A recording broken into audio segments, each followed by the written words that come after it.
First from BoxyCharm, I'm taking the Scarlet Dust by Ace Beauty, and I'm taking the lightest orange here, and I'm just going to basically put it a little bit above my crease line, and then you're going to see me kind of blend it into my nose. I know it kind of looks weird right now, but at the end, it's going to look really, really nice, and it's going to help your brows look more natural, and then it's going to also help it blend into the bronzer, like into your nose, so it's just going to help that flow.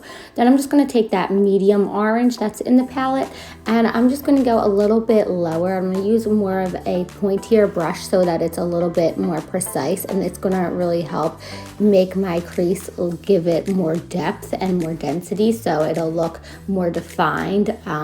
I don't know, I feel like it just gives it more of a cat eye appearance without it looking too smoky and too bold. So it's just like a nice transition. So you can see I'm just blending the two together, and I'm not going higher than the first shade that I used so that I'm not touching, you know, my eyebrow. Then I'm going to take this pale pink.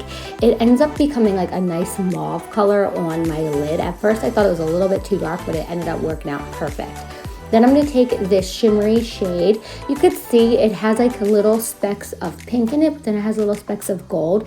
It was pretty, but I just wanted a little more shimmer to it. So I'm gonna take this Haas Laboratories. This is their cream powder. I love it because it's wet, but it goes and it dries really, really fast onto a powder. And you guys can see there's no fallout. So if you don't like working with sparkles or shimmers, I definitely recommend this because it makes it way easier and it's way cleaner. So you could see nothing fell out at all. Then I'm just gonna go back and blend the two together and make sure everything's nice.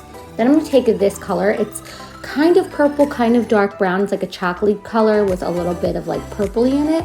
And I'm going to use this as my wing liner. I'm just going to use a angled brush like that you would use for brows. And I'm just going to put it onto my lash line and just kind of do that, nothing really to it. And I'm going to bring the wing out just a little bit. Just work in small sections, honestly, if this is something you kind of struggle at it. And take your time, there's no rush. So then I'm just taking that shade that I first put onto my lid and I'm popping it on underneath my brows just to have a little glow right there. I like that it's nice and subtle.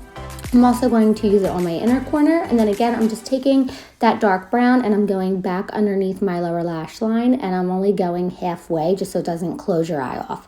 Then I'm taking this color Arc by Haas Labs, and this is their liner. It's like one of the best nudes I've ever seen. Don't mind my crusty ass lips. I have an issue with picking my lips. I don't know what my problem is, but I need to stop. I need to put like hot pepper on my fingers. It's so gross. So that's where we're at. So I'm just basically lining, and I like to put the lip liner into my under area because I feel like that's where it rubs off first. Then I'm just taking this gloss by Winky Lux. I forget what it's called, but I'll link it below. I love Winky Lux glosses. So pretty. But yeah, this is the look. I hope you guys like it. It's a perfect night out if you want to do a smoky eye, but you're a little bit nervous. This is for you. It's nice and easy to do. So don't forget to subscribe, hit that like button, and I will see you guys soon. I love you guys so much, and thank you guys for watching.